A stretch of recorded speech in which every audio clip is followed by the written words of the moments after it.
Bismillahirrahmanirrahim. Assalamualaikum warahmatullahi wabarakatuh. Waalaikumsalam warahmatullahi wabarakatuh. Alhamdulillah, wassalatu wassalamu ala rasulillah, la hawla wa la quwwata illa billah, ba'd. A'udzu billahi minasyaitonir rajim. Bismillahirrahmanirrahim. Innama ya'muru masajidallah man amana billah wal yawmil akhir. Al-ayah. Alhamdulillah bertemu kembali bersama kami media syiar dakwah Dewan Masjid Indonesia Kecamatan Kembangan, Kota Administrasi Jakarta Barat.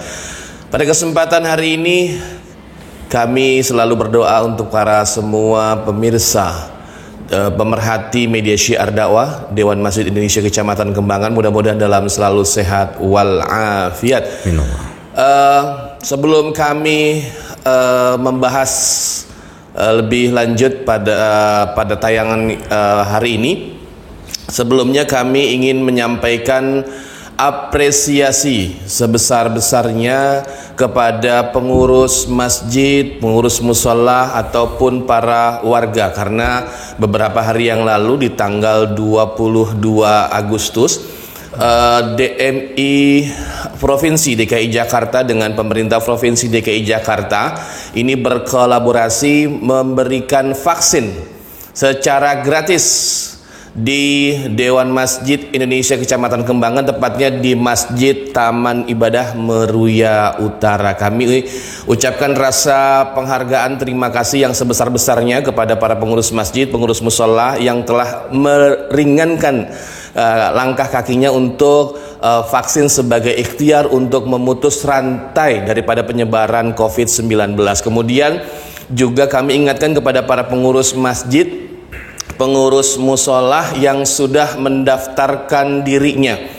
Kami sudah DMI Kembangan ini sudah mempublikasikan, insya Allah di tanggal 25 Agustus 2021 akan mengadakan pelatihan imam rawatib dan khotib.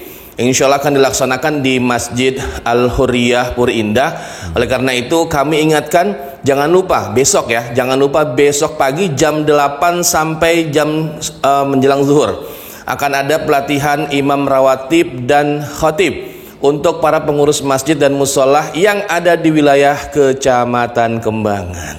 Alhamdulillah, pada kesempatan hari ini kami juga masih selalu ditemani oleh air mineral di meja kami ini, air mineral 212 sebagai pelepas dahaga setelah nanti kita akan banyak berbicara. Oleh karena itu kami ucapkan rasa terima kasih kepada Al-Mukarram Ustadz Haji Muhyiddin selaku pengusaha yang punya air mineral ini 212, Haji Muhyiddin Ketua DMI Kelurahan Srengseng Kecamatan Kembangan.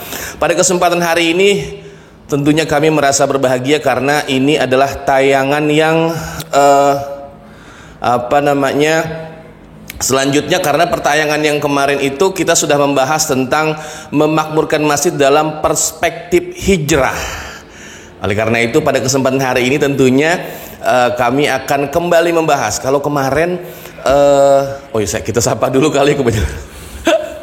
Mohon maaf. Alhamdulillah. Assalamualaikum warahmatullahi wabarakatuh. Abi Ustadz Herman Syah. Waalaikumsalam warahmatullahi wabarakatuh. Hari ini kita kembali bersama beliau karena kemarin itu nggak cukup waktunya, begitu. Sebelum kita dengarkan paparan dari beliau kemarin itu, kalau nggak salah, mohon izin Ustadz, saya mengambil satu kesimpulan atau catatan untuk saya dan mungkin catatan buat kita semua. Memakmurkan masjid dalam perspektif hijrah, ada 3 hal atau catatan yang pertemuan kemarin itu. Yang pertama adalah penguatan ke pengurus. Dalam memakmurkan masjid ini, pengurus ini harus benar-benar kuat. Kemudian yang kedua, pengurus masjid ini hanya harus mempunyai program-program yang kreatif dan inovatif yang dibutuhkan oleh masyarakat. Kemudian yang ketiga, edukasi kepada masyarakat. Karena kemarin itu pertanyaan saya kepada narasumber kita, masyarakat itu framingnya adalah mereka yang penting sholat, gitu. Mereka yang penting sholat, begitu. Oleh karena itu siapkan catatan Anda. Hari ini kita akan dengarkan kiat-kiat atau program-program apa saja yang harus dilakukan oleh para pengurus masjid dan musola. Oleh karena itu kalau nanti untuk mendukung syiar dakwah ini, kami mohon kepada para halayak semua untuk bisa like, subscribe, dan juga jangan lupa kalau ada pertanyaan silahkan tulis di kolom komentar. Kemudian kalau memang ini kalau program ini bermanfaat, bisa di-share ke semua orang. Langsung saja kayaknya ya, kita udah gak sabaran. Masih bersama Ustadz Herman Said SIP dalam momentum hijrah, memakmurkan masjid dalam perspektif hijrah. Silakan. Baik. Syukran Ustaz Hadi. Bismillahirrahmanirrahim. Assalamualaikum warahmatullahi wabarakatuh. Waalaikumsalam warahmatullahi wabarakatuh. Alhamdulillah wassalatu wassalamu ala Rasulillah Muhammad ibn Abdillah wa ala alihi wa sahbihi wa mamalah wa la hawla wa la quwwata illa billah wa ba'd. Bersyukur pada Allah Subhanahu wa taala di hari yang cerah penuh barokah ini kembali kita bincang-bincang ya. Saya ditemenin sama Ustaz. Ini yang nemenin Ani apa? Ente nemenin ini Pak Ani nemenin ente. Ya, main teman-temanan ya. Teman-temanan. Ya, alhamdulillah ketemu lagi dengan Ustaz Hadi. Juga saya ingin menyapa guru-guru saya di Dewan Masjid Indonesia Kecamatan Kembangan dan semua para pemerhati ya. Pemerhati apa istilahnya? Syiar Islam ya. Syiar dakwah Islam. Mudah-mudahan kita semua sehat walafiat. Yang lagi sakit diangkat penyakit oleh Allah Subhanahu wa taala. Dijaga oleh Allah Subhanahu wa taala dari segala macam wabah penyakit ya. Amin amin ya rabbal alamin. Baik. Terima kasih Ustaz Hadi sudah kembali kita menemani untuk bincang-bincang. Tadi sudah disampaikan di awal oleh Ustaz Hadi tentang pertemuan kita yang lalu ya. Memang 3 komponen ini harus menjadi perhatian. Jadi ketika kita berbicara tentang memakmurkan masjid, maka 3 komponen ini nggak bisa enggak nih istilahnya. Ya, nggak bisa enggak, harus memang ini intinya. Selebihnya nanti mungkin aksesoris ya. Aksesoris itu mungkin ya termasuk sarana pendukung ya dan sebagainya, itu nanti next lah begitu. Tapi yang penting yang menjadi ruh memakmurkan masjid itu ya 3 komponen. Tadi Ustaz Hadi sudah menyebutkan yang pertama adalah tentang pengurus masjid ya. Pengurus masjid. Kemudian yang kedua adalah programnya, yang ketiga masyarakat. Ya, jamaah di sekitar masjid ya. Sebagai faktor yang cukup penting ya. Karena nanti kita akan berbicara Ustaz Hadi, saya mohon izin ini kita lagi lebih mendalami 3 poin tadi ya, tentang pengurus, program dan masyarakat atau jamaah. Kalau kita berbicara perspektif hijrah, ya, dan ini sebenarnya menjadi catatan apa ya? Ketika kita berbicara tentang membangun peradaban manusia, sebenarnya sentral di masjid. Saya ulang sedikit lagi, ketika Rasul menginjakkan kakinya di Madinah, beliau membangun 4 konstruksi gitu ya. Masjid, kemudian mempersaudarakan Muhajirin dengan Ansor, yang ketiga ikatan sosial atau kontrak sosial yang lahir kemudian Piagam Madinah, yang keempat membangun ekonomi umat ya, membangun pasar. Rasul membuat sukul Ansor ya, pasar Ansor. Nah, kita fokus kepada bahasa edukasinya adalah bahasa pembinaan ya. Tapi yang jauh lebih penting kalau kita pakai istilah yang sangat populer di dunia akademis sebenarnya, peradaban manusia. Hari ini orang berbicara apapun tentang peradaban manusia, membuat rumusan-rumusan atau metodologi bagaimana sih sesungguhnya membangun manusia. Sebenarnya Rasul sudah bangun itu, yang 4 tadi itu. Ya, jadi membangun konstruksi peradaban manusia sentral di masjid.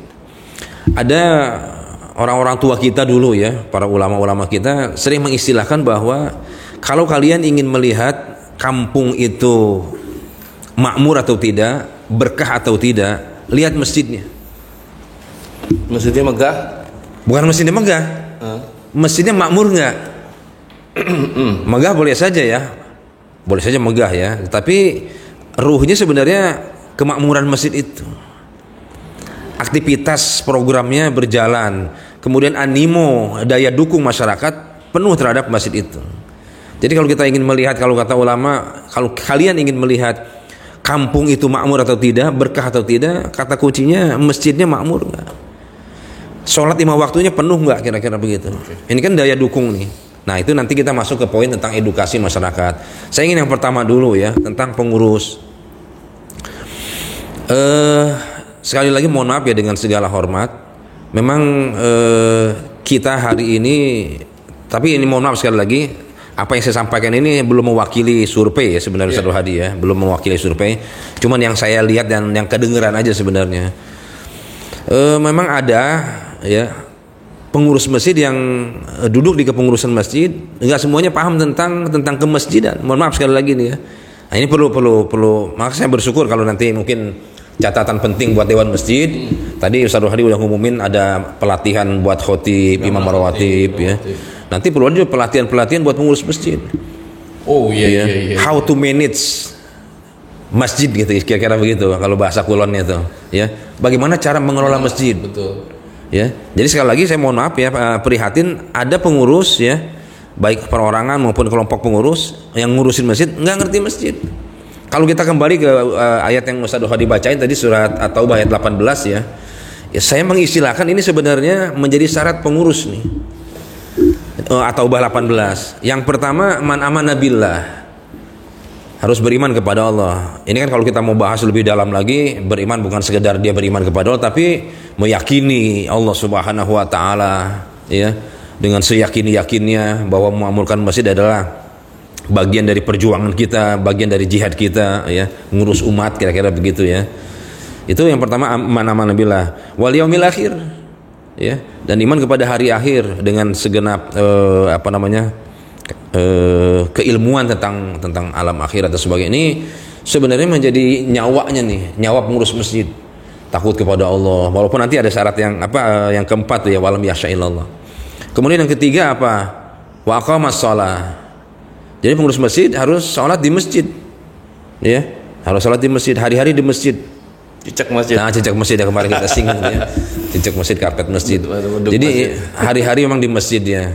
Walaupun ada kadang-kadang pengurus masjid, ketuanya atau mungkin sekretaris bendahara yang dia katakanlah pegawai gitu ya, kerja di kantor. Jadi zuhur nggak ada di masjid tuh. Ya, zuhur, asar, kadang-kadang maghrib nggak ada. Dan baru ada lagi di rumah mungkin isya dan seterusnya. Nah, ini yang penting sih sebenarnya, mungkin walaupun tidak syarat secara mutlak diupayakan begitu. Maka saya sering mengistilahkan begini Ustaz Hadi. Mohon maaf nih sekali lagi nih ya, ini sebuah metodologi, sebuah pendekatan saja. Memang idealnya pengurus masjid tuh ya, walaupun tidak mesti, tetapi idealnya pengurus masjid hari-hari di masjid. Dan harus digaji sama pengurus sama masjid. Nah, itu dia. Harus dibayar itu. Karena memang hari-hari di situ dia. Ya. Jadi makanya nanti kita berbicara tentang pengembangan bisnisnya. Jadi masjid harus punya pemasukan. Nanti itu kita bahas tuh. Tadi benar. Nah. Berbicara dengan beberapa orang itu, yang pernah saya temui itu adalah pengurus-pengurus masjid ya, mohon maaf ya, yang memang berbicara dengan kita gitu. Mereka takut kalau sampai dibilang itu ngurusin masjid kok dibayar gitu. Iya, betul. Iya, ngurusin masjid kok dibayar begitu. Artinya disejahterakan lah seperti itu. Betul. Nah, jadi ya akhirnya mungkin terjadinya ya itu mereka aktif di luar, hingga akhirnya masjidnya itu nggak teropeni untuk program-programnya, hanya saja kebersihannya saja, imamnya saja, tapi tidak ada program. Betul. Iya, ini memang itu dinamikanya tuh ya. Dinamikanya memang begitu Ustaz Hadi. Ya ini nanti kita harus ngaji lagi nih, ngaji ke guru kita nih tentang fikihnya itu. Betul. Tapi saya juga pernah dapat ilmu dari guru saya juga. Boleh istilah kafalah ya, apapun istilahnya sebenarnya. Jadi ada kafalah atau transport atau uang apa saja namanya gitu kan. Jadi masjid mengeluarkan anggaran untuk itu. Kenapa? Karena dia memang hari-hari di masjid. Termasuk mungkin marbotnya yang biasa ngurusin kebersihan masjid itu harus dibayar. Duitnya dari mana? Harus dipikirin bersama, jangan pengurus masjid doang. Makanya waktu kita bahas pertemuan yang lalu, saya ngambil contoh di masjid yang di Jogokarian itu, sampai-sampai di tengah-tengah masyarakat yang tidak mampu secara finansial, dia pengen nyumbang itu. Nah, ini bicara edukasi ya. Cuma maksud saya begini loh, mestinya jadi pikiran tanggung jawab bersama. Mikirnya harusnya terbalik, jangan ngurus masjid kok dibayar. Jangan begitu, dibalik mindsetnya harus dibalik gitu. kesian ya ngurusin masjid nggak ada yang bayar. Kan harusnya dibalik begitu. Ayo kita urunan yuk. Kesian Ustadz Anu tuh emang hari-hari di masjid ngurusin kita, ngurusin masjid, ngurusin jamaah, kagak ada yang bayar dia. Jangan dibalik, ngurus masjid kok dibayar, tuker. Kesian tuh ngurusin masjid, kira-kira begitu kalau bahasa ngobrolnya. Jadi pengurus masjid begitu. Memang saya bilang tadi ya, idealnya begitu walaupun tidak sebuah kemestian. Artinya umpamanya begitu. Kalau di bendahara di Masjid Jogokarian, cerita dari Ustadz Muhajir itu emang orang kaya, ya orang kaya, bendahara masjid memang orang kaya, gitu ya. Bahkan sering nombokin katanya, menurut ceritanya. Jadi kalau ada program ada anggaran yang memang harus dikeluarkan, masjid nggak ada duit, dia pakai duit pribadi, gitu ya. Nah itu kondisi lain ya, kondisi lain artinya kalau memang pengurusnya nggak mau dibayar, nggak apa-apa juga. Iya. Oh saya memang nggak usah dibayar, saya ikhlas, memang saya apa istilahnya mewakafkan waktu tenaga saya buat masjid, itu lain cerita. Tapi secara administratif boleh ada kafalahnya, ada kafalah, ada apa bisyaro istilahnya ya, ada bisyaronya. Jadi harus dikeluarkan itu. Nah saya mau balik lagi dulu ke tentang syarat-syarat tadi pengurus. Man amana billah wal yaumil akhir. Kemudian wa aqama shalah, jadi sholat hari-hari harus di masjid. Wa ta'az zakah, bayar zakat. Saya mengistilahkan pengurus masjid juga harus dermawan, ya harus dermawan. Jadi walaupun mungkin dia dikasih kafalah atau bisyarah atau mungkin infak transport dari masjid, tapi dia juga harus dermawan juga. Jadi istilahnya pengurus masjid harus juga mengeluarkan hartanya ya dan sebagainya untuk membantu menunjang program-program masjid. Yang terakhir walam yakhsha illallah, tidak takut kepada Allah. Jadi harus yakin kepada Allah, yang tadi itu kembali ke yang awal man amana billah. Jadi yakin seyakin-yakinnya kalau kita ngurusin masjid ya, ngurusin agama Allah, urusan kita diurus sama Allah. Ini harus menjadi keyakinan nih ya. Betul. Kalau kita ngurusin umat, ngurusin agama Allah, pendaringan kita Allah yang ngurusin. Wa yarzuqu min haitsu la yahtasib. Betul. Jadi Allah kasih rezeki dari tempat yang enggak disangka-sangka. Jadi kalau ngurusin umat, nah ini harus menjadi keyakinan. Makanya di depan tuh man amana billah. Maka saya bilang tadi pengertian iman kepada Allah secara mendalam gitu, bukan sekedar yakin beriman kepada Allah, tidak ada Tuhan selain Allah, bukan, tapi yakin sampai kepada Allah yang ngasih rezeki, Allah yang ngurusin kita dan sebagainya. Ini penting banget nih. Nah itu ruhnya tuh Sadrul Hadi. Jadi yang pertama tentang pengurus, ada 4 ya tadi ya, ada 4 syarat, 5 syarat yang Allah kasih di dalam surat At-Taubah ayat 18. Itu dari sisi pengurus. Yang kedua program, ya. Jadi programnya istilah Sadrul Hadi tadi program yang inovatif, kreatif. Saya mengistilahkan programnya yang memenuhi need masyarakat, kebutuhan masyarakat. Iya. Ya, kita udah singgung pertemuan yang lalu. Jadi pengurus masjid istilahnya jangan sembarangan bikin program, menghabiskan anggaran banyak gitu, tapi nggak menyentuh kebutuhan masyarakat. Jadi kita harus bikin program apa yang dibutuhkan masyarakat, gitu ya. Yang dibutuhkan apa, masyarakat apa kira-kira nih yang dibutuhkan oleh masyarakat. Masyarakat perlu apa dengan masjid? Caranya bagaimana? Apakah kita langsung turun ke masyarakat? Betul. Itu yang ketiga ntar tuh. Gitu. Tentang edukasi kita. Maksudnya nanya kira-kira masyarakat punya apa sih di masjid? Saya setuju Sadrul Hadi. Boleh dibikin kuesioner tuh. Semacam pertanyaan pilihan. Ya, kita bikin umpamanya contoh pertanyaan banyak kuesionernya, apa yang Anda harapkan dari masjid, program apa yang Anda harapkan. Nanti bisa nulis atau pilihan ganda ABCD gitu kan. Nanti mereka yang isi tuh. Iya. Saya pengen masjid ngadain ini. Itu kita sebar di tengah-tengah masyarakat tuh. Sampai kita nanti tahu apa yang diinginkan sebenarnya. Kalau perlu mungkin masukan-masukan dari masyarakat penting tuh. Bagaimana kepemimpinan saya, ada yang perlu dikoreksi nggak? Dan seterusnya. Jadi itu dekat dirinya kita dengan masyarakat tuh. Hati dengan hati. Betul. Nah itu ta'riful qulub qabla ta'rif itu. Jadi mengambil hati masyarakat. Jadi animo itu sebenarnya kalau kita berbicara ayam dulu apa telur dulu, ini kan jadi nggak habis-habis nih. Telur dulu apa ayam dulu? Maksudnya masyarakatnya dulu yang ngerti atau masjidnya yang harus bikin program yang supaya masyarakat yang ngerti. Nah supaya nggak telur sama ayam, kita dulu udah sebagai pengurus masjid bikin program yang begitu. Nah kita bikin kuesioner tuh. Masih ingat nggak Sadrul Hadi pertemuan kita yang lalu? Saya mengistilahkan masjid harus punya bank data. Harus punya bank data. Ini kalau kita mau survei sebenarnya masjid-masjid di sekitar kita ya, nanti mungkin jadi catatan juga buat Dewan Masjid nih, tolong sampaikan salam. Dewan Masjid bikin itu tadi tuh, bikin apa namanya kepada pengurus masjid supaya bikin apa bank data. Kalau saya misalkan bank data lah, masjid harus punya bank data. Masjid kita di lingkungan sekitar kita ada berapa RT, berapa RW, kira-kira begitu Ustaz Hadi. Apa ini datanya? Agnianya berapa orang, yang orang-orang kayanya. Oh, ntar dulu. Yang perempal jangan biar pemirsa juga pada tahu. Iya. Ini kita artinya isi bank datanya ini biar kita bisa mencatat, karena saya juga mencatat nih bank datanya apa aja gitu. Betul. Silakan Nabi. Jadi bank data balik lagi kepada kebutuhan program sebenarnya yang dimaksud dengan bank data itu. Kita butuh apa? Saya mau tahu nih, pengurus mesin mau tahu ada berapa sih orang kaya umpamanya. Itu kita sebar antara kuesioner tuh. Memang saya bilang kemarin kan agak riskan. Mungkin orang malu-malu atau mungkin gak enak kalau menyatakan penghasilannya sebulan berapa gitu kan. Nanti pakai inilah istilahnya. Maka saya bilang istilahnya pendekatannya ke RT RW. Pengurus masjid jangan sungkan-sungkan, jangan malu-malu, undang tuh RT RW itu, ajak ngobrol. Kan kita ada MUI di tingkat kelurahan kan kalau nggak salah tuh ya, ajak ngobrol. Jadi elemen-elemen yang kira-kira bisa mendukung kita harus kita ajak.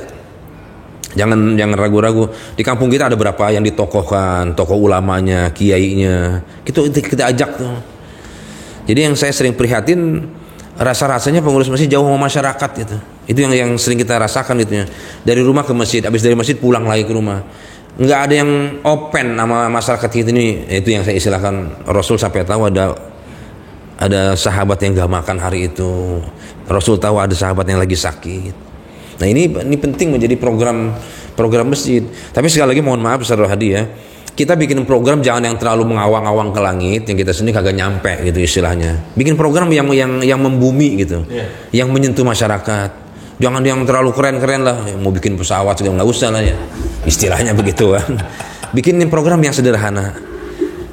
Kemudian isi dari bank data tadi Ustaz Hadi ya, fakir miskin ada berapa orang, yatimnya ada berapa orang, harus kita data tuh. Ini RT juga mestinya tahu juga.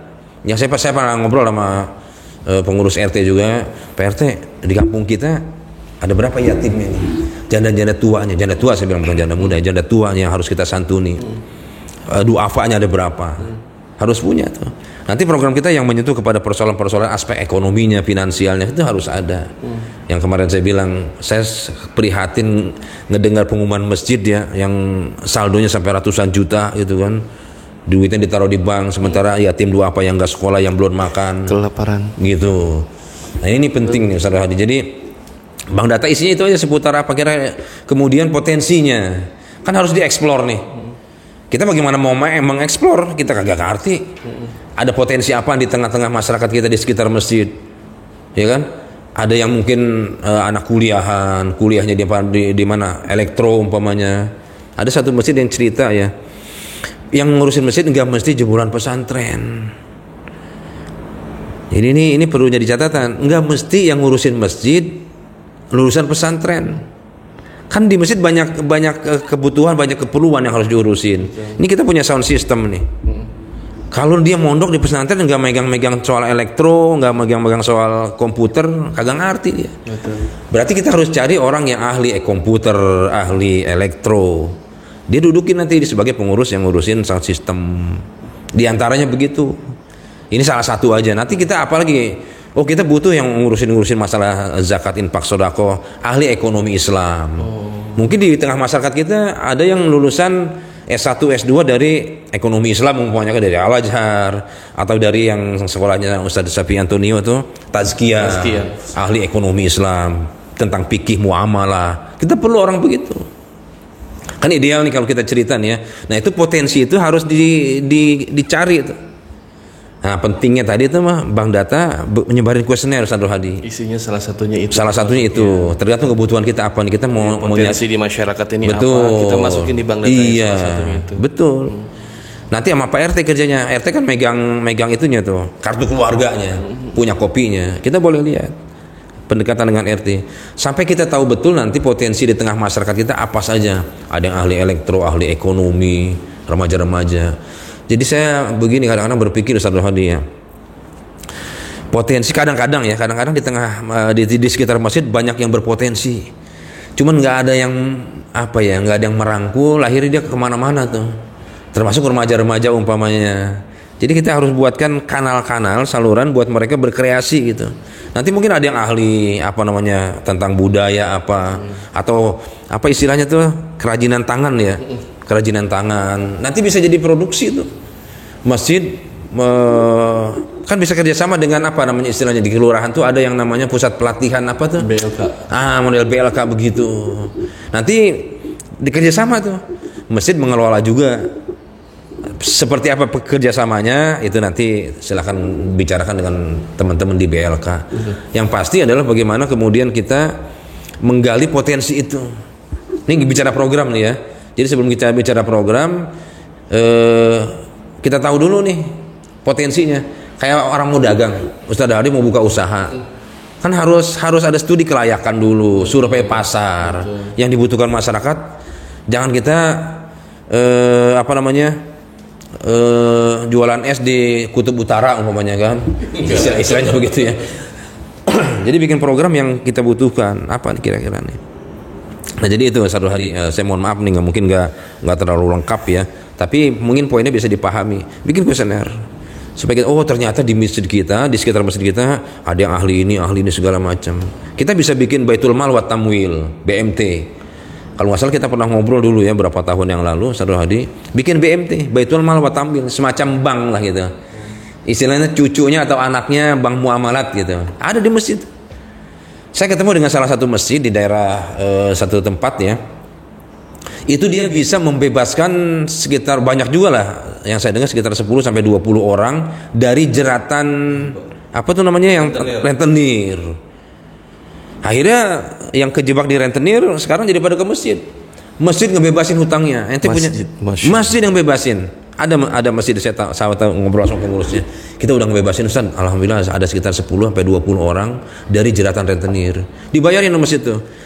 Jadi dipindahkan istilahnya take over ya. Akhirnya si orang yang kejebak tadi rentenir bayar ke masjid. Ente sisa utang berapa sama si rentenir? 5 juta, kita bayar 5 juta. Jadi 5 jutanya dialihkan ke masjid, mulai besok ente nyicil ke masjid. Tanpa bunga. 5 juta pulangnya 5 juta.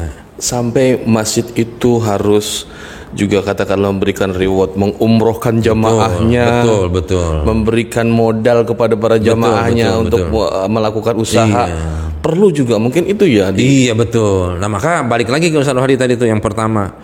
Jadi kalau kita ngurusin umat ada keberkahan buat masjid. Jadi berkah kita bebasin yatim dari pendidikannya, dari ekonominya. Itu ntar alokasi tuh min haitsu la yahtasib. Ya.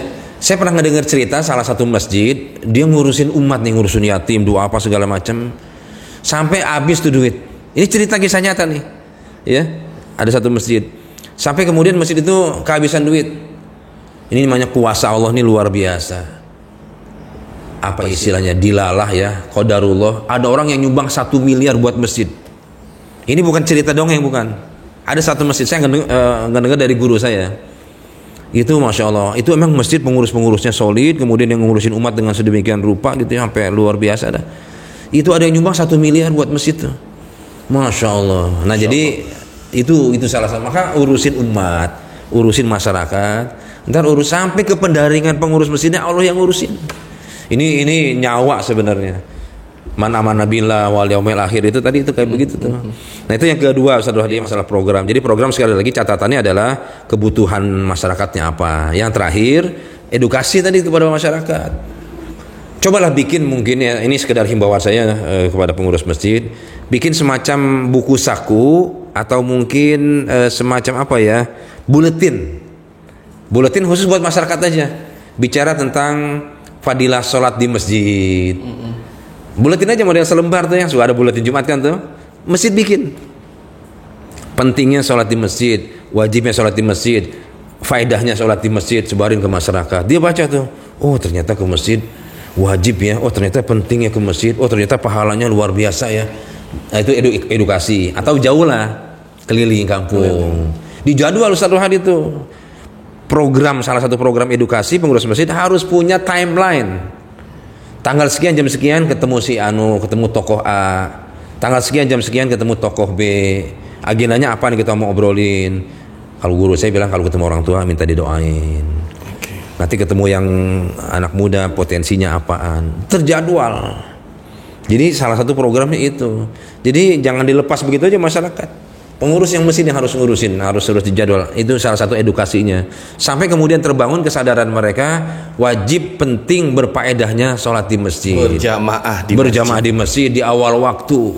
Jadi begitu azan dikumandangkan, ramai masjid. Nah ini bagaimana membangun itu? Kata kuncinya keikhlasan para pengurus masjid penting. Keikhlasan ngurusin masjid. Karena Allah Subhanahu wa taala semata-mata. Kan kita sehebat apapun program kita, metodologi yang kita pakai buat mengelola masyarakat nggak akan bisa tanpa hidayah Allah Subhanahu wa taala. Ini penting nih. Jadi pengurus masjid bikin sesama pengurus berdoa bareng-bareng, mikirin umatnya, umati. Rasul kan dulu begitu, mikirin umat. Nah, pengurus masjid umati, aduh masyarakat kita gimana nih? Kira-kira begitu Ustaz Hadi mungkin. Insyaallah. Ustaz diminum dulu. Oh iya. Nah ini 212 luar biasa. Udah berapa menit? Berapa? Masya Allah, alhamdulillah pada kesempatan tayang ini tentunya banyak hasanah yang kita dapat dari beliau Karam Ustaz Hermansyah. Nggak cukup memang waktunya di pertemuan yang pertama kalau beliau bilang itu 3 hari 3 malam kalau buat membahas ini. Nah, oleh karena itu kalau ada yang mau komentar silakan tulis di kolom komentar ya. Silakan tulis, nanti kita akan jawab. Para komentar atau masukan ataupun saran dari syiar kita di hari ini. Kemudian tentunya masih panjang nih untuk pembahasan memakmurkan masjid dalam perspektif hijrah. Hari ini tadi kita bahas 3 itu. Masih nanti kayaknya kita butuh beliau kembali untuk waktunya. Kita kembali akan bahas sampai benar-benar nanti pengurus masjid ataupun musholah ini bisa menerapkan begitu, bisa menerapkan. Atau mungkin kalau misalkan ada yang mengundang beliau untuk jadi narasumber begitu, narasumber untuk bagaimana kita kiat-kiat memakmurkan masjid, nanti kita kasih nomor teleponnya ya di link deskripsi gitu ya. Beliau kita kasih, nanti bisa langsung menghubungi beliau ya untuk bisa ngisi materi atau bagaimana kiat-kiat para pengurus masjid. Kesimpulannya kali langsung ya. Oh iya. Kesimpulan. Iya. Baik. Kesimpulannya langsung. Ini ibarat kelapa nih belum diperas nih ya. Ini perasan yang kedua dah kira-kira begitu ya. Masih 3 poin yang kemarin. Yang pertama adalah kalau boleh disimpulkan keikhlasan, keredoan para pengurus masjid dalam mengelola masjid ini menjadi penting kata kunci ini. Jadi solid itu salah satunya itu. Jadi harus saling mengikhlaskan, saling redho. Yang kedua, untuk mensolidkan pengurus masjid, coba diadakan semacam qiyamul lail khusus pengurus masjid, atau kalaupun jamaah mau diajak beberapa jamaah ya. Tapi poinnya adalah agendanya mensolidkan pengurus masjid. Sholat malam bareng, ya kan? Paginya nyarap bareng, senampan beramai-ramai nasi kebuli, kira-kira begitu ya. Tambahan doang sih nasi kebuli mah. Kalau ada gitu ya, kalau ada.